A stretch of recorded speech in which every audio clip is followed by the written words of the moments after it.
जयतु शासनं जैनं जयतु शासनं जैनं जयतु शासनं। पंच परमेष्टि भगवान की जय हो। आचार्य श्री गुरुवर कुंद कुंद महाराज की जय हो। आचार्य श्री गुरुवर विद्यासागर महाराज की जय हो। परम उपकारी निर्यापक श्रवण मुनि पुंगव श्री सुधासागर जी महाराज की जय। पूज्य महासागर जी महाराज की जय। पूज्य निष्कंप सागर जी महाराज की जय। नमोस्तु। कीचड़ में रह कर के भी कीचड़ के कलंक से रहित होना एक बहुत बड़ी कला है। संसार में एक ही फूल है जो पंख में रहकर पंख में जिंदगी व्यतीत करने के बाद भी सबसे सुंदर फूल माना जाता है, जिसकी आकृति इतनी सुंदर है कि भगवान के चलने के लिए भी वही आकृति स्वीकृत की गई। ऐसे ही संसार में रहकर व्यक्ति संसार से कैसे ऊपर उठे। दूसरों से जब भी संबंध बनाता है नियम से कहीं ना कहीं से बंद होता है। लेकिन अपन चर्चा कर रहे हैं अकारण संबंध है। एक जैनाचार्यों की खोज है, जैन दर्शन की खोज है। प्रभु महावीर स्वामी ने अपनी सर्वज्ञता के माध्यम से जाना, क्योंकि संसार में रहने वाले व्यक्ति को संबंध तो बनाना पड़ेंगे। संबंध बनाए बिना व्यक्ति इस संसार में जी नहीं सकता। और जब जब परमुख होगा तब तक बंद होगा, स्वयं से रहित होगा। जब जब व्यक्ति परमुख होगा स्वयं से रहित होगा। तो जैनाचार्यों ने एक ऐसा खोजा कि तुम एक ऐसी कला सीख लो कि तुम पर को देखते हुए भी स्वयं में बने रहोगे। पर तुम्हारे लिए दिखता भी रहेगा, तुम स्वयं से रहित नहीं होगे। पूज्यवर कुंदकुंद भगवान के सामने एक प्रश्न किया, ऐसा ही प्रश्न कि गुरुदेव, हमें आपकी बातें सुनकर के बड़ा डर लगने लगा। आपने कहा कि तुम दूसरे की तरफ देखोगे तुम्हें बंद होगा, तुम ज्योति विहीन हो जाओगे। दूसरों की बातें सुनोगे तुम कर्ण विहीन हो जाओगे। दूसरे के कार्य करोगे तुम स्वयं कंगाल हो जाओगे। जब जब हम पर की तरफ देखते हैं तो आपने कह दिया पर चिंता धमा धमा, अधम से अधम है जो पर की चिंता करता है। तुम्हें तो संसार में बिना संबंध बनाए जी नहीं सकता। तो प्रश्न लेकर गुरु के पास आया, कदम चले कदम चिट्ठे कदमा से कदम सये, कदम भुंजेज भाषिज एवं पावम न वज्जति। हे गुरुदेव, तुम कहो कि मैं नहीं चलूं तो ये मेरे से होगा नहीं, क्योंकि आपका तो एक ही कथन है, चलो मत, माँ चिट्ठ है, चेष्टा मत करो। ध्रुव संग्रहकार ने तो बड़ी विचित्र बात की। उन्होंने कहा माँ चिट्ठ है, माँ जंप है, माँ बहुचिंत भाष है, तुम चेष्टा ही मत करो। कैसे संभव है अपन से? अपन तो बानर जैसी प्रवृत्ति वाले हैं। उनका चेष्टा मत करो। महाराज है माँ दुष्य एट्ठे निठे अथेशु, न किसी से राग करो न किसी से द्वेष करो। चलो ये बात तो समझ में आ रही थी, राग द्वेष नहीं करना, लेकिन अंत में तो कह रही माँ चिट्ठ है माँ जंप है, चेष्टा भी मत करो, बोलो भी मत, पर अंत में तो बिल्कुल अति कर दी, माँ चिंत है। एक गाथा आई ना ध्रुवशंकर की, माँ चिट्ठ है माँ जंप है माँ बहुचिंत माँ चिंत है, किम जैन होई थरो अप्पा अपमी रहो इनमेव हवे परम जाना। मैं तो फेल हो गया भाई इस गाथा में, 2 जगह तो पास हुआ, 2 पेपरों में पास हो गया। उनका माँ चिट्ठा है, चलो लियो साहब 1 घंटे के लिए बैठता हूँ, नहीं करता हूँ चेष्टा। माँ जंप है, और मैंने ठीक ये तो सरल है, मौन ले लूँगा और क्या होगा। जब उन्होंने कहा माँ चिंता है, चिंता भी मत करो, चिंतन भी मत करो, चिंतन के लिए मना कर रहे हैं, बोलो माँ चिंता है तो चिंतन भी मत कर, तो क्या करूं, मक्खियां भगाऊं बैठ के। चिंतन की तो छूट दे देते कि चिंतन करने में कोई देख नहीं है, तो चिंतन का नाम, अपन तो चिंतन का नाम ही ध्यान मानते। तेरिया आज मेरा मन ऐसा लगा, बोले क्या हो गया, बोले अच्छा ध्यान हुआ, बोले क्या, बहुत अच्छा चिंतन हुआ। अपनी दौड़ चिंतन तक ही ध्यान है। और पूज्यवर नेमिचंद महाराज कहते हैं नहीं, माँ चिंता है, माँ चिंता है। कितना गहन, लिखते समय कुछ सोचा नहीं होगा। क्या नेमिचंद महाराज ने कभी प्रैक्टिकल नहीं किया कि बिना चिंतन के नहीं जी सकता व्यक्ति। मन की वचन की चेष्टाएं रोकी जा सकती हैं, मन की चेष्टाएं नहीं। पर नेमिचंद की इन पंक्तियों को पढ़कर पूज्यवर के हताशता हाथ लगती है। न ये कभी होना है और न ध्यान होना, लेकिन बड़े तो बड़े ही होते हैं। छोटे लोग कितनी समस्या में उलझा दें, बड़े लोग समस्या को सुलझा देते हैं। नेमिचंद महाराज ने उलझा दिया कि तुम चिंतन कर, चिंतन भी मत कर, तभी तू बंध से रहित हो पाएगा, तभी तो संसार के बंधनों से मुक्त हो पाएगा। जब कोई तुम्हारा केस छोटी अदालत में चलता है, वहां से तुम्हारे मन माफिक निर्णय नहीं हो पाए, तो आप लोग क्या करते हैं, बड़ी अदालत जाते हैं, डिस्ट्रिक्ट कोर्ट में जाते, फिर हाई कोर्ट में जाते, फिर सुप्रीम कोर्ट में जाते। हम लोगों को भी हाल यही है। जब किसी छोटे महाराजों से बात करो तो वो तो कहते नहीं, कुछ नहीं, इसमें कोई परिवर्तन नहीं होगा, जो कह दिया यही सही है। तो बड़ी अदालत में फरियाद लगाई किसी भक्त ने, हे प्रभु चलो अपन सबसे बड़े महाराज से पूछते हैं, इस युग का सबसे बड़ा सुप्रीम कोर्ट कोई है अध्यात्म की दृष्टि में, तो पूज्यवर कुंद कुंद भगवान महाराज वही है, सबसे बड़ी शक्ति है। कुंद कुंद के बाद यदि कुंद कुंद आचार्य महाराज ने, पूज्यवर ने कह दिया बस इसके आगे कोई अपील नहीं है, कोई अपील नहीं है, सुप्रीम कोर्ट का निर्णय, 2 जजों की बेंच, 5 जजों की बेंच, 100, जितने तुम्हारी सारी बेंचें खत्म, क्योंकि कुंद कुंद भगवान ने ऐसा कहा है, बस खत्म वो ही। और कई बार होता भी है, नीची कोर्ट से व्यक्ति हार जाए, ऊपर कोर्ट से जीत जाता है। हाँ जीत जाता है, और नीचे नहीं, यदि ऐसा नहीं हो तो फिर लोग अपील ही क्यों करें। ऐसे ही हम लोग जीत गए। नेमिचंद आचार्य महाराज की कोर्ट में हार गए, सबसे छोटा सा ग्रंथ था, चलो इसी को पढ़ लेते हैं, चलो इसी से रास्ता मिले, क्योंकि अपन ज़्यादा बुद्धिमान तो है नहीं, ज़्यादा है नहीं, तो चलो द्रव्य संग्रह छोटा सा है, सब इसमें मिल जाएगा।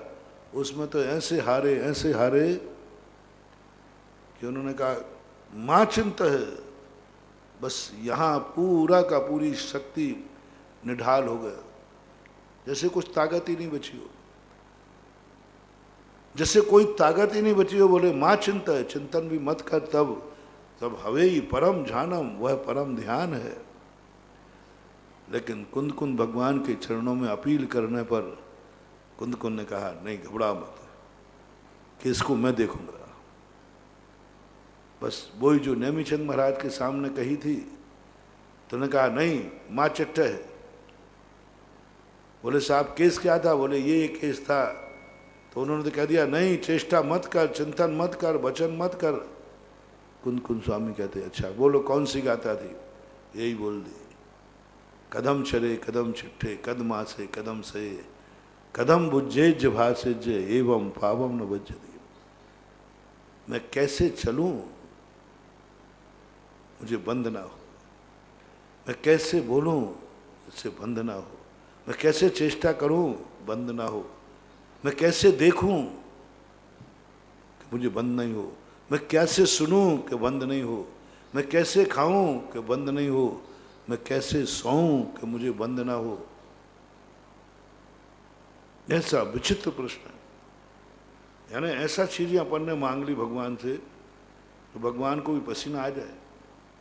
अपन ने ये नहीं कहा कि जो आपकी आज्ञा हो मुझे मालूम है मंजूर है, नहीं मैं चलूं और बंद नहीं हो। बताते बड़ी बड़ी अदालतों के जो वकील होते ना वो बहुत पैसा लेते, एक एक पेशी के 50-50 लाख रुपए, और लोअर कोर्ट के वकील 5,000 में पूरा केस निपटा दे। हाँ और पैकेज बन जाते। वहाँ तो एक एक वकील खड़े होने के 50 लाख। मैंने एक बार सुनाया था ना कि एक बहुत बड़ा वकील था, उसका मिनट के हिसाब से चलता था। किसी को सलाह देता था तो मिनट के हिसाब से, बहस करेगा तो मिनट के हिसाब से। 1 मिनट का 1,000 रुपया था। यदि आपने उससे कोई सलाह की, आप उसके कमरे में बैठ गए, वो वहाँ कंप्यूटर चालू है, 1,000 रुपया प्रति मिनट का, ले लो आपको जितना समझे। कोर्ट केस में जाएगा तो खड़े होने में जितने मिनट बहस के लगेंगे, जितने मिनट बहस के लगेंगे उतने 1,000 रुपया है। मैंने कही वकील, लाइन लगती थी उसकी। मैं ज्ञानोदय तीर्थ पे था, वो मेरे दर्शन करने आए, तो मैंने आते ही कहा वकील साहब घड़ी देख लेना, आप 1,000 मिनट की कीमत वाले हैं तो अंदाज लगा लो कि मेरा समय कितना कीमती है। मेरे 1 मिनट के 5,000 हैं, और कुछ तो ऐसी की फीस है कि जो तुम्हें देने में भी पसीना आ जाएगा। यूँ हंसी मजाक चालू हुई। मैंने कहा मैं तुम्हारी परीक्षा लेना चाहता हूँ कि आप ये दुनिया को क्यों लूट रहे हो, दुनिया की मजबूरी का फायदा क्यों उठा रहे हो। इतना कोई 1 मिनट तुमसे बात करे 1,000 रुपया देवे, ये तो सरासर अन्याय है, ये लूट है तुम्हारी।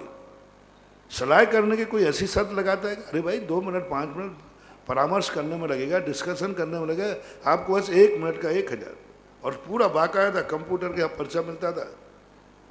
बाहर निकलते उसका पीपीआर था, जो भी उनके होते, पैसा देना पड़ता। मैंने कहा इसमें से ऐसा तुम्हें क्या है? तो मैंने कहा आज मैं तुम्हारी परीक्षा लेना चाहूँगा, मेरे पास भी एक समस्या है। बोले महाराज बोलो। पूरी सारी की सारी बहुत दिनों से समस्या थी, बहुत वकीलों से परामर्श किया, सब लोगों से चर्चा की, लेकिन वो समस्या नहीं सुलट रही थी। मैंने इसका समाधान क्या है? मैं तुम्हें समाधान नहीं बताऊंगा, लेकिन उन्होंने एक वाक्य बोला। 10-15 साल की समस्या थी, कमेटी परेशान, मैं परेशान, सब परेशान थे। उन्होंने एक वाक्य कहा, बस ये वाक्य यहाँ पर कर दीजिए, काम हो जाएगा। हो गया काम। एक वाक्य बोलने में कितना टाइम लगा, काम हो गया। बोले महाराज जी कितने बच गए ये बताओ। हमारे तो 1,000 तो लगेंगे, लेकिन आपके कितने बच गए ये बता दो। करोड़ों। आगे कितने बचते रहेंगे? मैंने करोड़ों। अभी तक कितने खो चुके मेरे पहले? करोड़ों। उनके पहले कम से कम 1-1.5 करोड़ रुपया खो चुके, और उनके बाद यदि वो समस्या नहीं मिलता तो करोड़ों जाना थे। मंदिर की बात कोई हिसाब किताब की मत है ना, नहीं तो थोड़ा बहुत तो खोल दूं मैं, हाँ, नहीं तो कोई व्यापार व्यापार कहते हैं नहीं, हम तो तीर्थ क्षेत्रों के संबंध में सोचते हैं, सरकारी कानून। तो ऐसी स्थिति में मैंने करोड़ों बच गए। तो मैंने कही लगे कितने, 1,000 रुपया लिया भगवान महाराज हमने, लेकिन करोड़ों बचा दिए, आप उस तरफ क्यों नहीं जा रहे? मैंने तुरंत, उन्होंने कहा महाराज जी अब आपसे 1,000 तो नहीं लूँगा और ना मंदिर कमेटी से लूँगा, बस आप मुझे अब अच्छी तरह से आशीर्वाद दे दो। तो मैंने कहा मेरा आशीर्वाद कितने का है? बोले अरबों का, अनमोल। मैंने तुरंत उनको आशीर्वाद दे दिया। मैंने कि बस यदि तुम कीमत कर देते तो चूक जाते। तो होते हैं कई लोग, बड़े लोग होते हैं जिनके पास एक शब्द में, कुंद कुंद स्वामी वो वकील है, कुंद कुंद स्वामी वो गुरु हैं, कुंद कुंद स्वामी भक्त और भगवान के बीच की वो कड़ी हैं जो भक्त और भगवान को जोड़ते हैं। कुंद कुंद भगवान वो हैं जो रास्ते को मंजिल से जोड़ते हैं, जो सही रास्ते के बहुत बड़े इंडिकेटर हैं, बहुत बड़े इंडिकेटर। एक बात को बता देते तुम सीधे चले जाना। वकील वही है जो कभी ये नहीं बोलता इसका समाधान नहीं है। सच्चा वकील, सच्चा ज्ञानी वह है जो ये तो कह सकता है कि मुझे इसका ज्ञान नहीं है, पर ये नहीं कह सकता कि इसका कोई समाधान नहीं है। अंतर समझना, बहुत अंतर है। ये कहते कि भाई इसका ज्ञान मुझे नहीं है, लेकिन अच्छे ज्ञानी व्यक्ति कभी भी ये नहीं बोलेंगे इसका समाधान दुनिया में है ही नहीं। जो बड़े बड़े नीतिकार हुए उन्होंने भी यही लिखा, सोमदेव ने भी यही कहा कि ज्ञानी कौन है, समर्थ कौन है जो सब काम कर ले? नहीं, वो कहता मेरे पास समाधान नहीं है। वो कभी ये नहीं कहेगा कि इसका समाधान है ही नहीं। समस्या है तो समाधान है, बीमारी है तो दवाई है, हमारे पास नहीं है। यदि कोरोना की दवाई नहीं होती तो दुनिया खोज क्या रही है, जब है ही नहीं दवाई। सबको विश्वास है दवाई तो है, पर अभी मेरे पास नहीं है, मेरे पास नहीं। ऐसे कभी भी कोई प्रश्न करे तो ये मत कहना कि इसका कोई समाधान नहीं, ये कहना मेरे पास समाधान नहीं, लेकिन उसको आगे जाने की छूट महान आत्माओं के पास कभी नहीं होता। कुंद कुंद भगवान ने कभी नहीं कहा कि दुनिया की समस्या का कोई समाधान नहीं। कोई समस्या, इतनी बड़ी समस्या लेके आया, एक कोर्ट से हार के आया, उज्ज्वल नेमीचंद के महाराज के दरबार में हारा और कुंद कुंद ने उस केस को ले लिया। जो एक कोर्ट से हार गया वो दूसरा कोर्ट लेने में सोचता है। एक अस्पताल से रेफर्ड केस आवे तो दूसरी अस्पताल लेने में सोचती है कि उस डॉक्टर ने क्यों रेफर्ड किया, कहीं मैं बदनाम नहीं हो जाऊं। लेकिन कुछ डॉक्टर ऐसे होते हैं जिनके यहाँ रेफर्ड केस ही जाते, ओरिजिनल केस जाते ही नहीं, क्योंकि फीस तगड़ी होती है, इसलिए जाते ही नहीं। ओरिजिनल तो पहुँचते ही नहीं वहाँ पर, सब रेफर्ड पहुँचते हैं। और रेफर्ड केस जब होता है, व्यक्ति पर फीस नहीं देखता, वो सोचता है कि इस डॉक्टर ने मना कर दिया, अब जो डॉक्टर जो मांगेगा वो दे देंगे। फीस देते हैं फिर डॉक्टर। जब एक कोर्ट से कोई हार जाए ना तो केस वाला फिर कुछ भी फीस देने को तैयार है, क्योंकि एक बार हार गया है। तो कुंद कुंद भगवान ने केस ले लिया, ये इतनी बड़ी बात। और हमारी बात, बोले कोई बात नहीं, हो जाएगा काम। एक शब्द में जैसे उस वकील ने एक शब्द कह करके ही सारी जिंदगी भर के समाधान कर दिए। करोड़ों अतीत का बचा लिया, भविष्य का, अतीत का तो जा चुका, भविष्य का बचा लिया। कुंद कुंद स्वामी हमारे बहुत कम बोलते हैं, उन्होंने उसी गाथा में कोई मेहनत नहीं की, बस कदम के साथ में यदम जोड़ दिया। कदम चरे कदम माँ से कदमा से कदम भुंजे जो भासे जो एवं यदम चरे यदम भुंजे यदम भासे यदम चिट्ठे यदम सये एवं पावम न बज्जति। बस एक शब्द तुम यत्नाचार पूर्वक देखो, तुम यत्नाचार पूर्वक बोलो, तुम यत्नाचार पूर्वक सुनो, यत्नाचार पूर्वक खाओ, यत्नाचार पूर्वक सो, यत्नाचार पूर्वक तुम कार्य करो, एवं पावम न बज्जति। दो तीन शब्द बदले, यत शब्द बदल दिया, यत्नाचार, एवं पावम न बज्जति। कदम पावम न बज्जति कहा था, एवं पावम। बस ये पंक्ति जब कुंद कुंद की मैंने सुनी, कुंद कुंद में बहुत कला है। निषेध करके तो दुनिया बचा लेता है, लेकिन विधि करके बचा लेना। तुम ये नहीं करोगे, आग में नहीं कूदोगे तो नहीं जलोगे। कुंद कुंद स्वामी कहते हैं आग में कूदने के बाद भी बचोगे। आग में कूदने के बाद, तभी तो अमृतचंद सूरी महाराज हर दो चार गाथाओं की टीका के बाद बोलते चित चमत्कार, चमत्कार शब्द का प्रयोग करते बार बार उन्हीं गाथाओं को लेकर कि ये चमत्कार है, करे अग्नि में कूदो, गारंटी मेरी जलोगे नहीं। सावधानी, यत्नाचार पूर्वक, यत्नाचार पूर्वक तुम खाओ, जो खाना है खाओ, पर यत्नाचार पूर्वक खाना। अब एक शब्द है, अब यत्नाचार की व्याख्या कर दो। व्याख्या कितनी बड़ी है, पूरी जिंदगी निकल जाए। यत्नाचार का अर्थ होता है, हम पहले एक आंख पर यत्नाचार लगाते हैं। हमने कहा मैं कैसे देखूं जिससे मुझे बंद नहीं हो, तो पहला यत्नाचार तुम कौन हो, कौन हो तुम पहले बताओ। बोले इससे क्या मतलब है, ये आंख किसकी है, इससे क्या मतलब है। बोले सबसे पहला मतलब इसी से, यत्नाचार यहीं से होता है।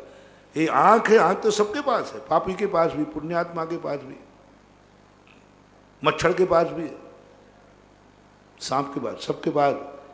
कौन देखना चाहता है, उसका नाम क्या है। सांप है, बिच्छू है, मच्छर है, कौन हो। बोले मैं मुनि हूं, बस ठीक है। ओहो, क्रिया करते समय पहला यत्नाचार है तुम कौन हो, पहला यत्नाचार तुम कौन हो, यानी द्रव्य दृष्टि। पहले अपने आप को पहचानो। कार्य करने, कोई कार्य अच्छा और बुरा नहीं होता, कोई गेय अच्छा और बुरा नहीं होता, कोई शब्द अच्छा बुरा नहीं होता, कोई भोजन अच्छा बुरा नहीं होता, कोई क्रिया अच्छी बुरी नहीं होती। पहले तुम बताओ तुम कौन हो, पहला यत्नाचार। लोग यत्नाचार को समझ नहीं पा रहे कि यत्नाचार क्या है। तो मैं कई बार कहता हूं, अरे सब रात में खा रहे हैं, मुझे खाने में क्या बात है। हम मुनि महाराज कहे कि तुम दिन भर खा रहे हो, मुझे खाने में क्या बात है। जो तुम करते वही मैं करने लग जाऊं, क्या बात है। नहीं, यत्नाचार देखो, यत्नाचार की परिभाषा बहुत बड़ी परिभाषा।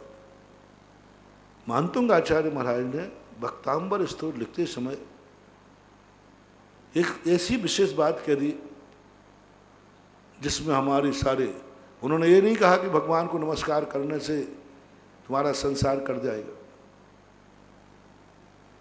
अभी 2 मिनट में मैं नमस्कार कर लूंगा, करते ही रहता। नमस्कार ही तो करते आए दुनिया में, कभी डर से, कभी भय से, कभी प्रभु को, सब जगह अपन तो हाथ ही जोड़ते आए दुनिया में। और है क्या, हाँ, अपन तो हाथ ही जोड़ते आए। उन्होंने नमस्कार नहीं कहा, उन्होंने एक शब्द डाल दिया, सम्यक प्रणम्य जिन पाद युगम युगादा। अब खत्म कर दिया सब, किस शब्द से, सम्यक प्रणम्य। हम सम्यक की परिभाषा कितनी है, द्रव्य, क्षेत्र, काल, भाव भाव। तुम कौन हो, किस लिए नमस्कार कर रहे हो। मन शुद्धि, वचन शुद्धि, काय शुद्धि, द्रव्य शुद्धि, नौ कर्म शुद्धि, भाव शुद्धि, योग शुद्धि, उपयोग शुद्धि। अरे सम्यक शब्द एक शब्द है और इतना बड़ा है सम्यक शब्द, बहुत ज्यादा। उधर सम्यक, यहाँ इतना चार डाल दिया। मैंने नमोस्तु तो किया है, सम्यक नहीं किया। नमोस्तु करना कठिन नहीं है, प्रणाम करना कठिन नहीं है, सम्यक प्रणाम करना कठिन है। क्षमा करना कठिन नहीं है, उत्तम क्षमा कठिन है। दर्शन से कठिन नहीं है, सम्यक दर्शन कठिन है। ज्ञान कठिन नहीं है, कल कहा था ना, ज्ञान कठिन नहीं है, सम्यक ज्ञान कठिन है। चारित्र कठिन नहीं है, चारित्र तो मुनिव्रत अपन ने भी अनंतों बार धारण कर लिए चारित्र, इस बार तो कुछ भी नहीं कर पा रहा हूं। ऐसे ऐसे मुनिव्रत पालन किए हैं कि इस बार तो मुनिव्रत में कोई मजा ही नहीं है। कैसे मुनिव्रत किए? मासोपवास किए, आतापन योग किए, अभ्राव काश योग किए, पेड़ के नीचे चतुर्मास किए, ऐसे ऐसे ऐसे घोर घोर परिसर सहन किए, घोर ऐसी साधनाएं की हमने और आपने सबने। अपन सोच रहे कि मैं मुनि, अरे तुम इतने से मुनि पर तुम तो बहुत बड़े बड़े मुनि बने हो। अब देखो, चारित्र पालन किया, उपसर्ग सहन किया, मासु पर सम्यक चारित्र नहीं लिया। मासोपवास करना तन को सुखाना, आताप नादि तपना वनवास जाना, सिद्धांत का मनन मौन सदा निभाना, ये व्यर्थ है श्रमण के बिन साम्यवाना। साम है ना, सम्यक ले लेना, सम्यक, सम्यक ही शब्द का प्रयोग है। काव्य में अधूरे शब्द प्रयोग होते, सम्यक के बिना। मासोपवास करना तन को सुखाना, आज तो अपन कुछ भी नहीं कर पा रहे। 4-4 महीने के उपवास किए हैं, शरीर को सुखा दिया, छुआरा कर दिया। ऐसे उपवास किए अपन लोगों। आतापना आदि तपना वनवास जाना, मंदिरों में नहीं, तीर्थ क्षेत्रों में नहीं, चतुर्मास कहाँ किए? पेड़ के नीचे वनवास, कजली वन में, कजली वन में जहां शेर थी तो वहां चतुर्मास किए। और ज्ञानी कोई मूर्ख नहीं, अभी तो ज्ञान कुछ भी नहीं हुए। देखो, अभी के ज्ञान पे इतराने का सवाल ही नहीं होता। हमारे अतीत का ज्ञान देखो कितना था, सिद्धांत का ज्ञान था हमारे लिए। पूरे द्वादशांग का ज्ञान करके आया हूं मैं। अभी तो कुछ भी नहीं है, कुछ भी नहीं। 4 लाइन ही बोला तो उन्हीं में भूल जाएं। आप देखते हो, जिनका हम पाठ प्रतिदिन करते हैं, फिर पंक्तियां में प्रवचन में बोलते बोलते भूल जाता हूं, और पाठ प्रतिदिन करते हैं। अब सामायिक पाठ प्रतिदिन करते हैं कि नहीं बोल भाई? 3 बार करते हैं, भूल जाते। अब यहाँ प्रवचन में आ जाए तो कहो सत्य सुमैत्री वाला पहले ही श्लोक भूल जाए। भक्तांबर पिछली बार पढ़ो, यहाँ आ जाए। ऐसे तो ज्ञान है अपना भुलक कर ज्ञान। प्रतिदिन पाठ कर रहा है लेकिन प्रवचन में याद नहीं आ रहा है, सोचना पड़ेगा। इससे बड़े बड़े ज्ञान अपन ने किए, ये व्यर्थ है श्रमण के बिन। एक शब्द के कारण सब पे पानी फेर दिया। इसी प्रकार यत्नाचार कोई साधन नहीं है। जो जो तुम्हें सम्यक दृष्टि को कार्य करना है, कुंद स्वामी सब करा दूंगा, सब करा दूंगा तुझे जो करना है, सब दिखा दूंगा तुझे देखना है। बस पहले ये बता दे तू कौन है। मुनि हूं, मुनि हूं। किसको देखना चाहते हो? क्या देखना चाहते हो? फलानी वस्तु देखना चाहता हूं। तुम मुनि हो, क्या देखना चाहते हो? बोले पिक्चर देखना चाहता हूं। कोई अच्छी चीज तो लेनी पड़ेगी ना, क्या करूं? पिक्चर देखना चाहे तो, अच्छा पिक्चर देखना चाहे तो क्यों? उन्होंने पूछा क्या देखना चाहते हो? बोले पिक्चर देखना चाहते हो। यत्नाचार दूसरा। तीसरा यत्नाचार का क्यों देखना चाहते हो? तुम मुनि हो। मुनि का कोई भी व्यक्ति बिना लाभ के कुछ नहीं देखता। कोई ना कोई लाभ है तो बोलो क्या इसको देखने से तुम्हें लाभ है या हानि है?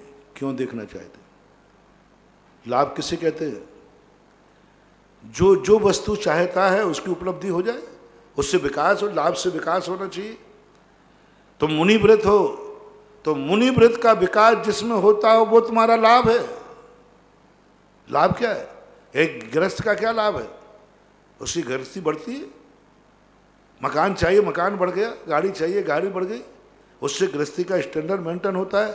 तुम्हारा मुनि पने से पहले तीसरा हिसाब दो, इस पिक्चर को देखने से तुम्हें लाभ क्या है? मुनि पद बढ़ेगा या घटेगा? मुनि पद की इज्जत बढ़ेगी या घटेगी? किसी ने देख लिया, मुनिराज पिक्चर देख रहे थे, बोलो लोगों का इज्जत, लोगों का मान, लोगों की तुम्हारे प्रति श्रद्धा बढ़ेगी या घटेगी? बस खत्म हो गया। बस यत्नाचार चूक गए तो तुम कितने मूर्ख हो, वह कार्य कर रहे हो जिसमें इज्जत घटेगी। किसी को पता चलते कोई देख ले वे कि महाराज पिक्चर देख रहे हैं, तुम्हारी इज्जत घटेगी। यत्नाचार, तीसरा यत्नाचार चूक गए। क्यों देखना? लाभ हो तो देखो, मैं मना नहीं करूंगा। मुनि पद में वृद्धि हो तो देखो, तुम्हारे रत्नत्र में वृद्धि हो जाए, तुम्हारी विशुद्धि में विशुद्धि हो जाए, तुम्हारा वैराग्य और बढ़ जाए, स्वोपयोग से तुम शुद्धों में पहुंच जाओगे। महाराज ये पिक्चर देख लूँ ना, तो देखना आप पिक्चर देखते देखते मैं शुद्ध उपयोग में पहुंच जाऊंगा। अरे शुभ उपयोग और चला जाएगा, शुभ क्यों? तीसरा, अच्छा ये बात है, तीसरे पेपर में ही हम फेल हो गए। बोले आगे नहीं पूछता तुझसे, फेल हो गया, पहले पेपर में फेल, तीसरे पेपर में फेल हो गया। क्योंकि मुनि पिक्चर नहीं देख सकता, क्योंकि वो मुनि पद के लिए बट्टा है, घाटा है।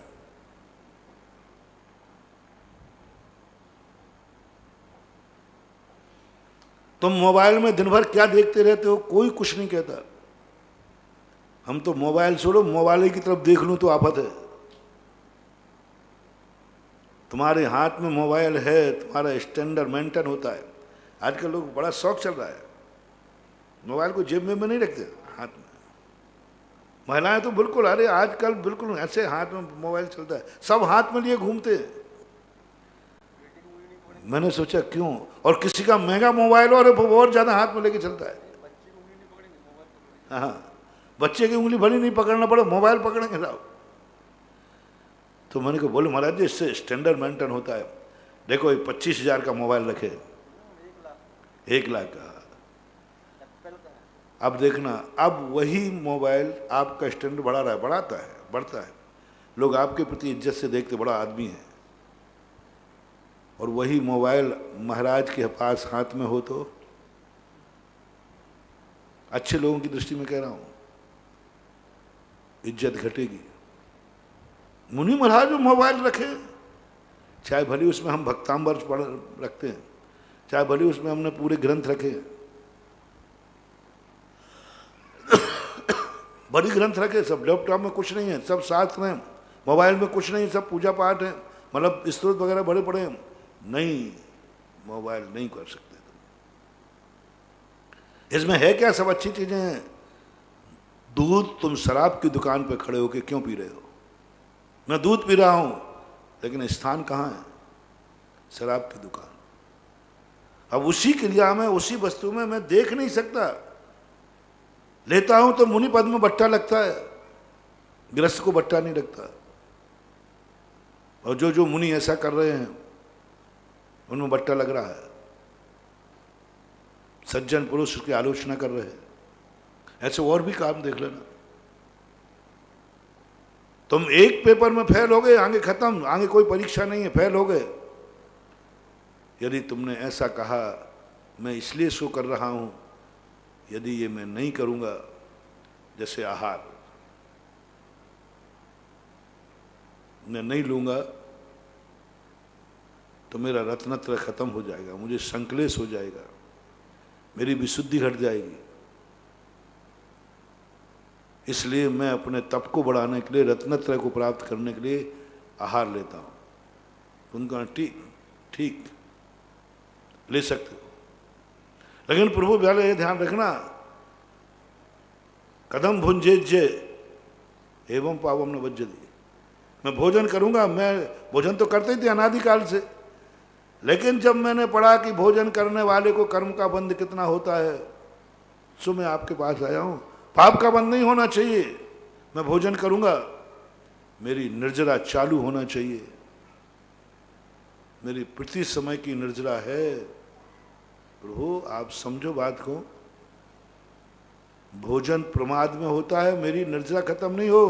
तुमने टिक मार कर दिया, गारंटी मेरी है, भोजन करते हुए भी तेरे असंख्यात गुणी निर्जरा चालू रहेगी। पर तीसरा काम है, चौथे नंबर का पेपर है यत्नाचार। भोजन तो तू करेगा, लेकिन कहां करेगा? कहां करेगा? होटल में, गार्डन में, कमरे में, कहां करेगा? बोले आपने भोजन की छूट दे दी, कहीं भी करो। नहीं, तू कौन है? मुनि हो, कहां करेगा? क्या यत्नाचार की मैंने कुंद कुंद भगवान, आपने एक शब्द कह करके पूरी दुनिया की इतनी बड़ी रामायण कर दी कि तो खत्म ही नहीं होना, यत्नाचार तो खत्म ही नहीं होना। पूरी जिंदगी निकल जाए, कहीं ना कहीं चूक हो जाएगी।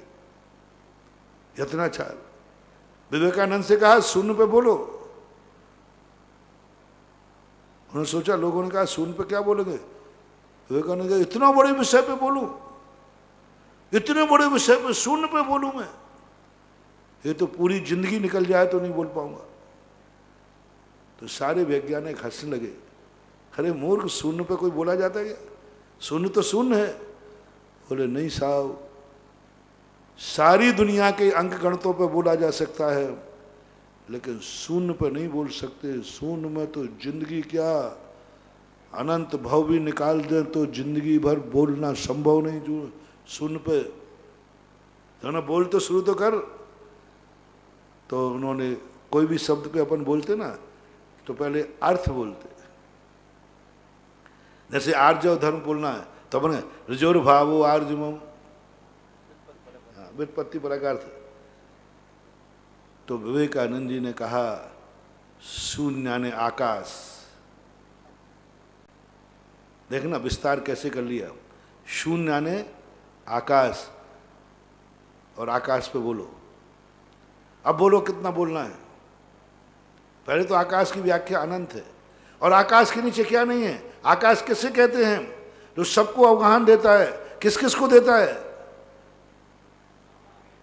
किस किस को देता है? जीव, अजीव, पुद्गल, धर्म, धर्म। जीव को देता है। जीव किसे कहते हैं?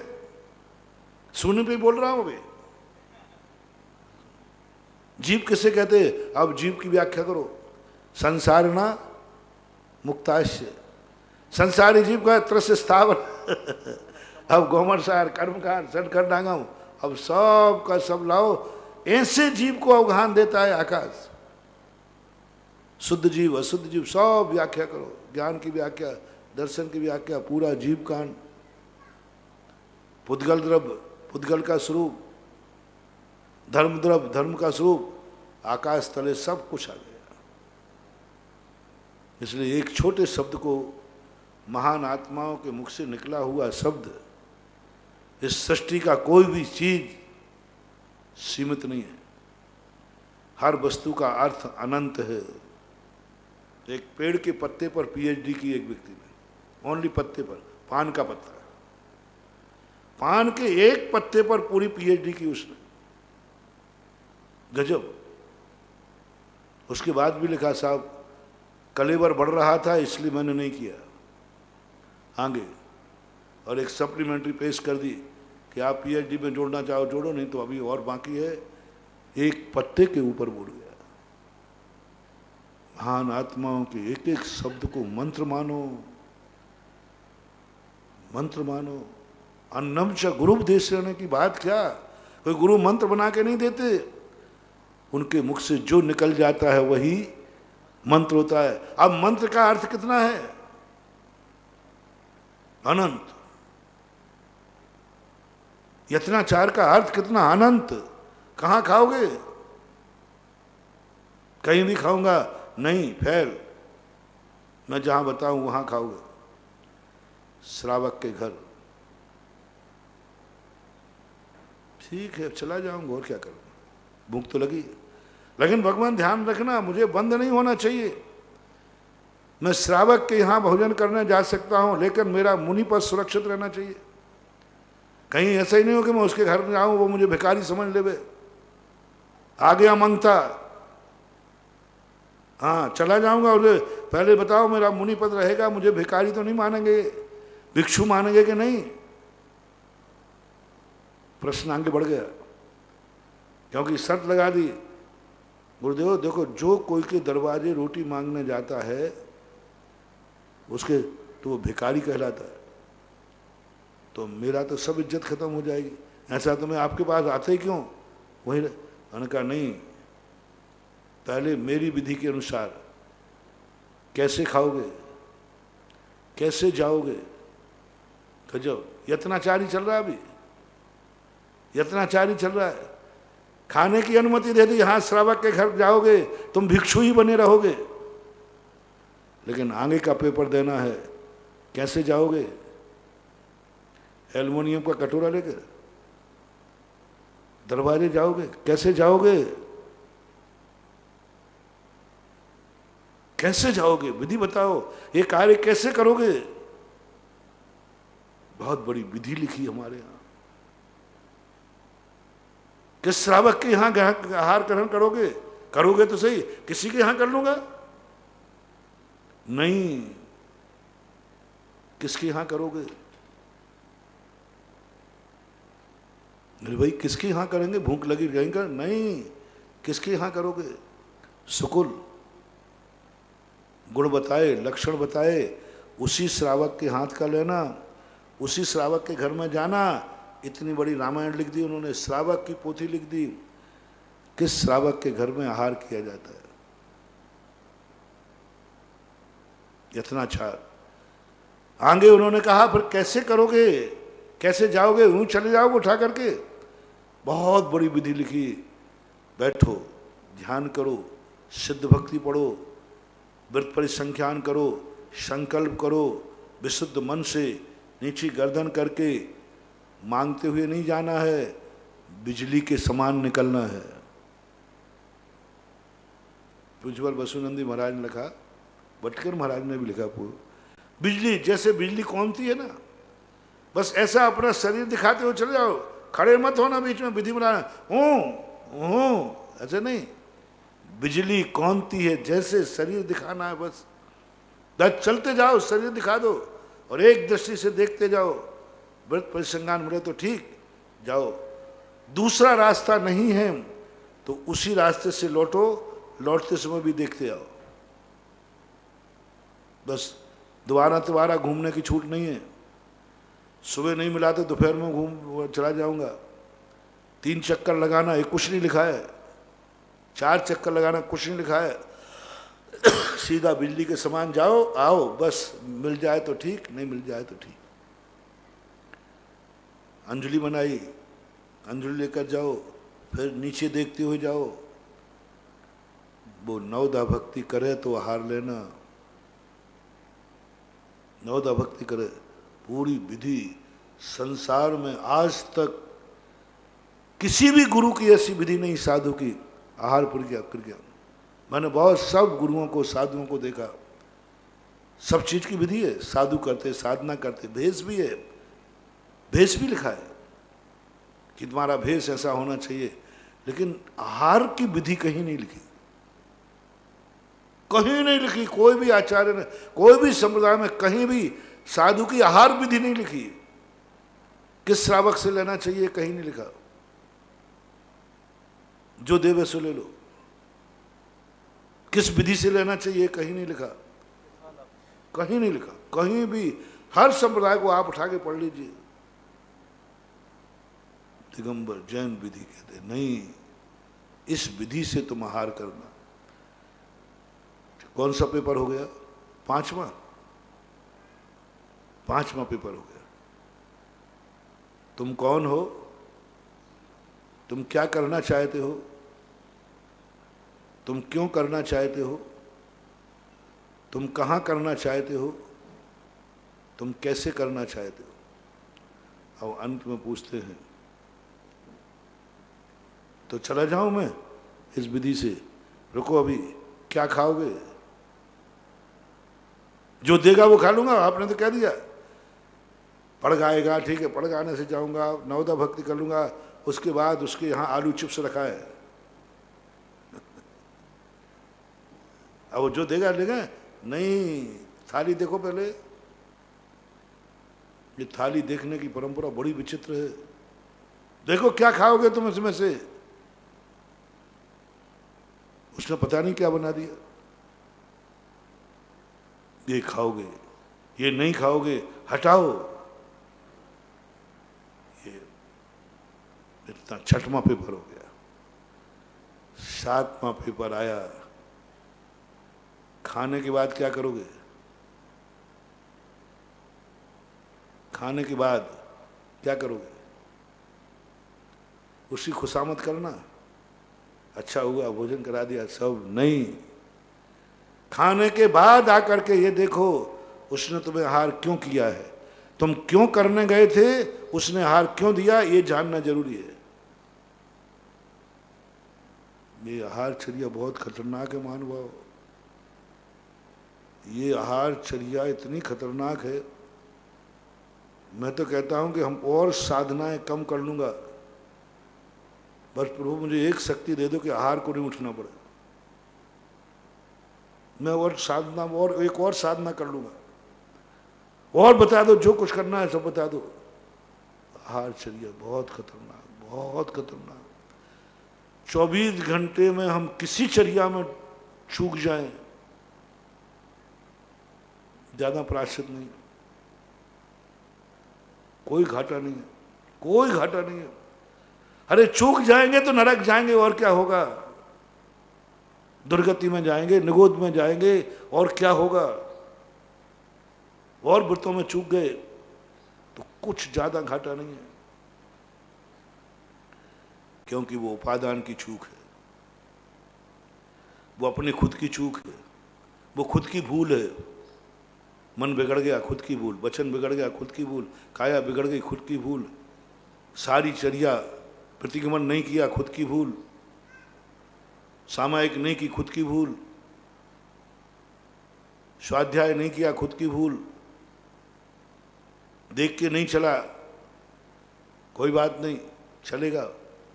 झूठ बोल दिया, इन सब चीजों में ज्यादा घाटा नहीं है। मां दुर्गति है, दुर्गति है, लेकिन ये तो कर्जा है, कर्जा। पराया माल है, पराया माल।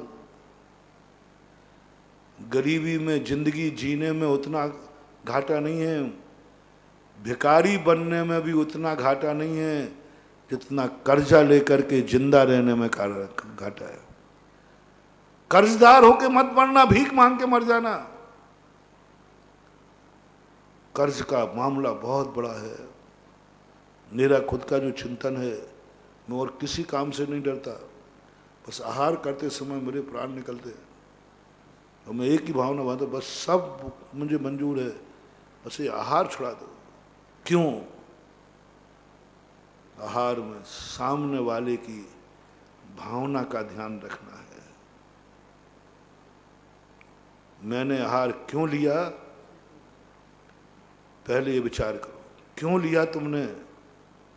कोई ज्यादा घाटा नहीं है। ले लिया झूठ बोल करके, रत्नत्रय पालन करने के लिए लिया था, नहीं पालन किया, इतना झूठ चल जाएगा। नहीं करना सामायिक। काहे के लिए हार ले रहे हो? इसलिए ले रहा हूं कि मैं सामायिक करूंगा, नहीं करना, कोई ज़्यादा घाटा नहीं है। मैंने अपनी भावनाओं को मारा, मैं अपने लक्ष्य से भ्रष्ट हुआ, मैं अपने लक्ष्य से भ्रष्ट हो गया, मैंने अपने लक्ष्य में कुठाराघात किया, मैंने अपने पैर से, अपने हाथ से अपनी पैर काट लिया कुल्हाड़ी से, इतनी तो नुकसान हुआ। लेकिन हार में तुमने सामने वाले को उसने किस लिए दिया, अब खतरनाक है। उसने किस लिए दिया हार? 7वां पेपर कुंद कुंद स्वामी कहते यत्नाचार, ये रोटियां तुम्हारी थी? नहीं। किसकी थी? श्रावक की। श्रावक से ये जानो उसने हार किस लिए दिया, किस लिए दिया हो, हमें से लेना देना क्या नहीं। एक एक रोटी कर्जा बनेगी। हे मुनि महाराज, कल उसके यहाँ मुनीम बनोगे, मुनीम। ये बनिया की रोटियां हैं, ये जैनी की रोटी है, ये बाप से भी ब्याज ले लेता है, ये श्रावक की रोटी है, मैं ब्याज के चुकाना पड़ेगी। नरक जाने में इतना घाटा नहीं जितना दास बनने में। एक एक पाई अभी तो फोकट का मिला, छेपे जा, खाए जा। अरे वो दे रहा है, अपन ले रहा है, मस्ती से लो। कोई चोरी डकैती थोड़ी कर रहा हो। कई लोग कहते हैं महाराज जी आप लोग इस चीज क्यों निकालते हो, आपने तो बनवाई नहीं है, आप तो ले नहीं रहे, हम दे रहे और हमें देने में खुशी होती है, तो आपको लेने में। ये बताओ आपको अच्छी नहीं लगती क्या? आपको पचती नहीं क्या? आपको कोई बीमारी के, आजकल बड़ी आफत हो गई, नमक नहीं लो, अरे भैया महाराज को लगता है ब्लड प्रेशर की बीमारी है।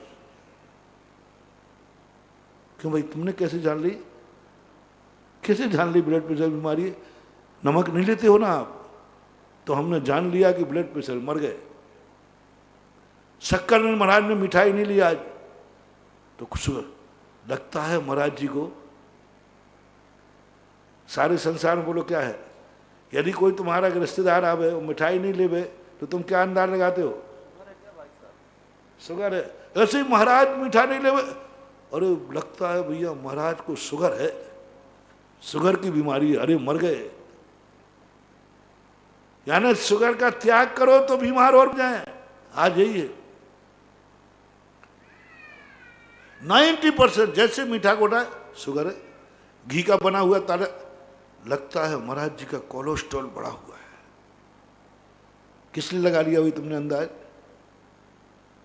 तुम बहुत माहिर हो अंदाज लगाने में, तुम तो बड़े माहिर हो। यानी घी तली हुई चीज नहीं ले रहे तो कोलेस्ट्रॉल बढ़ा है। तुम्हारी दृष्टि नहीं जाती कि महाराज ने कोई तपस्या, कोई व्रत लिया है, त्याग कर। समय से एक ही बात, सब एक ही कहने लगे, क्योंकि आजकल संसार में सब यही हो रहा है। रूखा भोजन वही खाते हैं जिनको कोलेस्ट्रॉल होता है। नहीं महानुभाव, ना कोलेस्ट्रॉल है, ना शुगर है, ना ब्लड प्रेशर है। चलो मैं आपसे पूछता हूँ इसका जवाब। आपने मेरे से पूछा महाराज आपको क्या अच्छा नहीं लगता, क्या आपको नुकसान करता है, क्यों नहीं ले रहे? आप कहीं बाजार में, होटल में गए, होटल में कितना सामान रखा है, फिर सभी क्यों नहीं खा लेते? खाने की इच्छा नहीं है क्या? है। खाने की शक्ति नहीं है क्या? है। तो फिर क्यों नहीं खाया? होटल वाले ने मना कर दिया? नहीं। तुमने कहा महाराज जी बिल नहीं है, पैसे नहीं है, बस यही साधु सोचता है ये अभी खिला तो देगा और खुशी से खिलाएगा। होटल वाले ने जो कुछ रखा है सब खिलाने को रखा है, उसने जो कुछ बनाया है सब आपके लिए बनाया है। होटल वाला होता है ना, जो कुछ बनाता है बेचने के लिए बनाता है, वो तो तुम जो कहो वो दे देगा। ऐसे ही श्रावक चौके में जो बनाता है काहे के लिए बनाता है? महाराज को देने के लिए बना रहा है, महाराज को दूंगा। बनाई उसने उसे तो तुम्हारे देने के लिए है। होटल वाले ने बनाई तुम्हें खाने के लिए, लेकिन तुम नहीं खाते। साधु कहता नहीं, क्योंकि ये अभी हाल ये प्रश्न पूछेंगे कुंद कुंद स्वामी। पहले एक बताते हैं।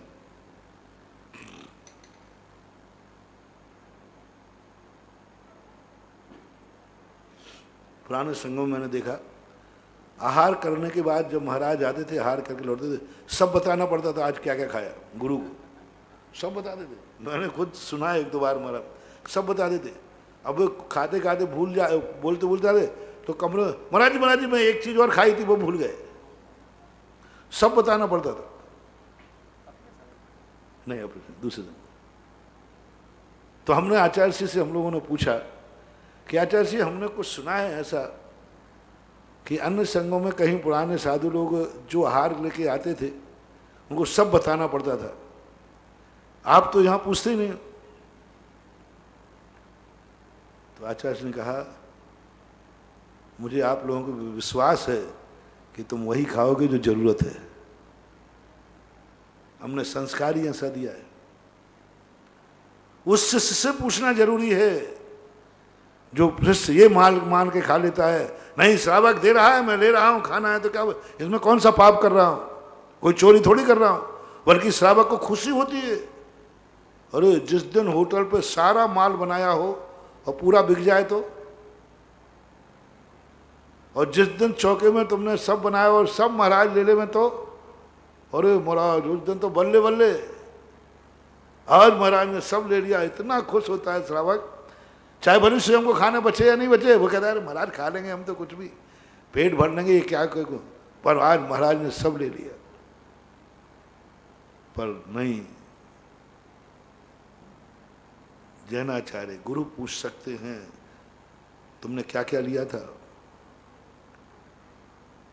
ये चीजें श्रावक ने दी थी, उसने तो दी थी, तुमने क्यों ली ये चीज, क्यों ली तुमने, जवाब दो। क्यों ली तुमने ये चीज, नमक क्यों लिया तुमने, क्यों लिया, उसने डाल दिया मैं क्या करूं, तुमने क्यों लिया। अब जवाब देना बाबू गुरु महाराज को। मेरा blood pressure low blood pressure low हो रहा था। अच्छा ये बात थी, ठीक है आगे बोलो। नहीं अब कह दूं दूसरी बात, अंदर की बात, वो भोजन ठीक नहीं लग रहा था, रुच नहीं लगा, इसका अर्थ है कि तेरी रसना इंद्री बस में नहीं है, इधर कुआ इधर खाई। या तो बीमारी का बहाना बनाओ, नहीं तो मुनि प्रद में बट्टा लगाओ। क्यों लिया तूने नमक, मुझे रुचता नहीं है, बिना नमक के स्वाद तो क्या है। वो किशनदास ने लिखा ना वो सुकौशल चरित्र, बिन नमक मिर्च के स्वाद नहीं, चाहे घी दूना डाला हो। खाने में स्वाद जब ही आता जब नमक मिर्च मसाला हो, बिन नमक मिर्च के स्वाद नहीं, चाहे घी दूना डाला हो। किशनदास जी लिखा सुकौशल चरित्र में। तो स्वाद नहीं आ रहा था इसलिए घी डबल डाल दिया तो कुछ नहीं बना। तुरंत आचार्य फटकारेंगे 28 मूल गुणों में पंच इंद्रिय निरोध है, रसना इंद्री पर विजय प्राप्त नहीं कर पाए। महा स्वाद के लिए खाया तुमने, कोई लाभ नहीं है। नहीं लाभ तो कुछ नहीं, ब्लड प्रेशर तो ठीक है, तो तुमने रसना इंद्री के लिए स्वाद के लिए खाया 27 मूल गुण। सुन रहे हो ना आप लोग। अब फिर दूसरे और क्या लिया था, वो उसने रसगुल्ला भी दिया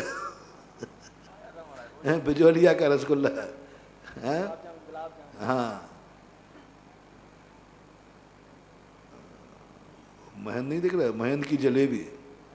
हाँ विजय अब अब हम तुमसे तो ले लेंगे बेटा, तुम्हें तो मजा आ गया देने में, अब हमारी क्लास लगेगी तो फिर क्या होगा, हमारा तो दिवाला निकलेगा बाबू। मान लो गुरु ने पूछ लिया गुरु ने, अच्छा तूने ये जलेबी ली थी, रसगुल्ला लिए थे, उसने दिए थे महाराज, उसको बहुत दुख हो रहा था इसलिए मैंने ले लिए। अच्छा तूने क्यों लिए, तुझे क्या लाभ था? अब या तो बताओ कि साहब मैंने इसलिए ली कि शुगर लो हो रही थी। तो गुरु जी हैं वो, चेक करवा लेंगे बेटा, ध्यान रखना, चेक करवा लेंगे, गुरु को अधिकार है। यदि मैंने बताया साहब शुगर लो हो रही थी, थोड़ा गर्मी भी चढ़ रही थी, जिन जिन कारणों से शक्कर ली जाती है वो बना दिए। गुरु से कपट, मित्र से छोरी, या हो निर्धन या हो कोड़ी, बर्बाद हो जाएगा। यदि गुरु से झूठ बोल दिया तूने कि मैंने शक्कर इसलिए ली थी क्योंकि मुझे फलानी बीमारी थी, फलाना था, हाथ पैर टूट रहे थे, चक्कर आ रहा था, झूठ मत बोलना, बर्बाद हो जाएगा।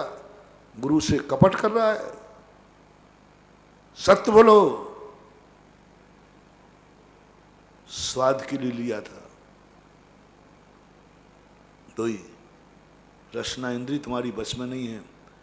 27 मूल गुण विकलांग, कौन से मुनि? पुलाक।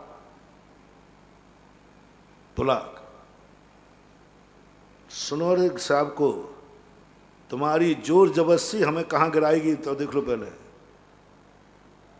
जबरदस्ती महाराज लो, अरे लो क्या, मेरी क्लास लगेगी, मुझे क्लास दिखती है कि क्या जवाब दूंगा कल के दिन। जिनवानी माँ पूछेगी क्यों लिया तूने, क्या जरूरत थी तुझे? लें तप बड़ा बन हेतु नहीं, तज पोस दें तज रसन को। लें तप बड़ा बन, क्या यह मीठा लेने से तेरे तप में वृद्धि होगी? क्या इससे तप बढ़ेगा? क्या तू आज 2 घंटे सामायिक करेगा? हाँ साहब, जिस दिन मीठा लेता हूं उस दिन मैं 3 घंटे सामायिक करता हूं। ले तप बड़ा। हाँ, आज मैंने महाराज जी को जम के खाया, माल मिल जाए तो आज मेरी देखना महाराज जी 3 घंटे सामायिक होगी, प्रतिक्रमण बहुत अच्छा होगा, स्वाध्याय बहुत अच्छा होगा, तो भी तुम ले सकते हो। लेकिन नहीं होगा महानुभाव, बल्कि नींद सोमायिक होगी, यानी प्रमाद होगा। जवाब क्या दे पाओगे? ऐसे ही 2 गिलास ज्यादा खा लिए। क्यों खाए? अब वो जबरदस्ती कर रहा था, वो नया श्रावक आया, उसका जन्मदिन है, कुछ मना लो, कुछ भी कर लो, 2 गिलास ज्यादा क्यों खाए? आज डकार क्यों आ रही, आज अफरा क्यों चढ़ा, पेट थोड़ा तना ज्यादा, वो एक गिलास खा गया। तो हमें जवाब देना पड़ेगा, क्यों? तुझे इससे क्या लाभ है? ये 2 गिलास ज्यादा खाने से तेरा तप बढ़ेगा क्या?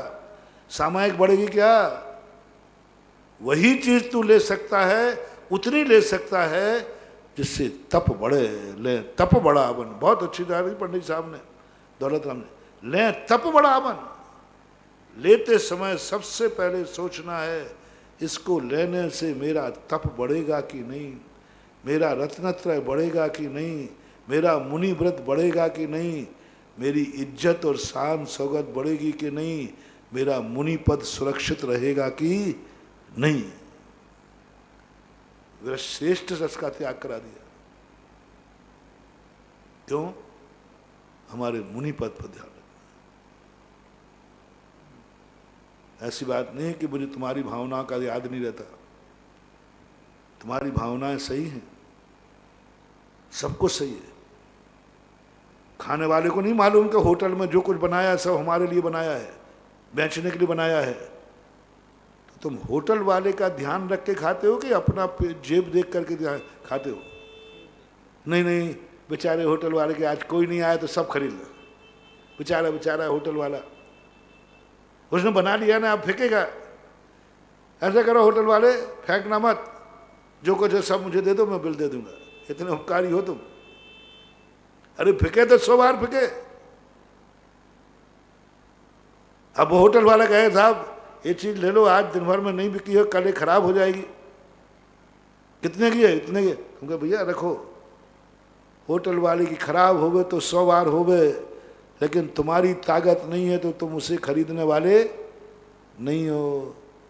ऐसे ही हम भी भैया ध्यान रखना, महाराज बड़ी मुश्किल से सामान बनाया है, बड़ी मेहनत से बनाया है, बड़ी लगन से बनाया है, हिम्मत नहीं थी फिर भी बनाया है, और मुझे खाना नहीं महाराज, ये और कह दो, मैं तो शुगर की बीमारी है, मैं तो खाऊंगा नहीं, और महाराज मैंने आपके लिए बनाई है। वो माल फेंके तो 100 बार फेंके, वो माल सड़े तो 100 बार सड़े, लेकिन मुनि वही आहार लेगा जो ले तप बड़ा मन हेतु नहीं तज पोस दे। उसके तप में वृद्धि होना चाहिए। कारण बताओ, नोटिस, बहुत बड़ी बात। 7वां पेपर चल रहा है, क्वेश्चन आ रहा है उसमें, क्यों लिया? अब श्रावक से लिए 7वें पेपर में कहा ये जानकारी प्राप्त करो कि श्रावक ने दिया क्यों। अब आपकी बारी। अब देखो लूज पेपर है, थोड़ा सा सरल पेपर है, ले सकता हूं, जो आप दोगे वो ले सकता हूं, ले सकता हूं, पर बस इतना सा बता दो ये चीज तुम मुझे क्यों दे रहे हो? वेस्टेज हो रहा है इसलिए दे रहे हो? फेंकेगी इसलिए दे रहे हो कि बाबा जी के ठिकाने लग जाए? नहीं नहीं नहीं, तब बुरा मैं नहीं मानूंगा। क्यों दे रहे हो? जिनवाणी कहती है, गुरु कहते हैं श्रावक को पूछो क्यों दे रहा है वो, क्या भाव है आपका? बीमार करने का नहीं, माल ठिकाने लगाने का नहीं, श्रावक का भाव होता है बच्चे जैसा पालते साधु को। बच्चा नहीं खाता है, माँ उसे जबरदस्ती खिलाती है। बच्चा खेलने जाता है, पकड़ के दूध पिलाती है। क्या पर्पस? बच्चा मना करता है, नहीं खाऊंगा। बच्चे ने कह दिया गिर गाय का दूध फीका है, नहीं खाएगा।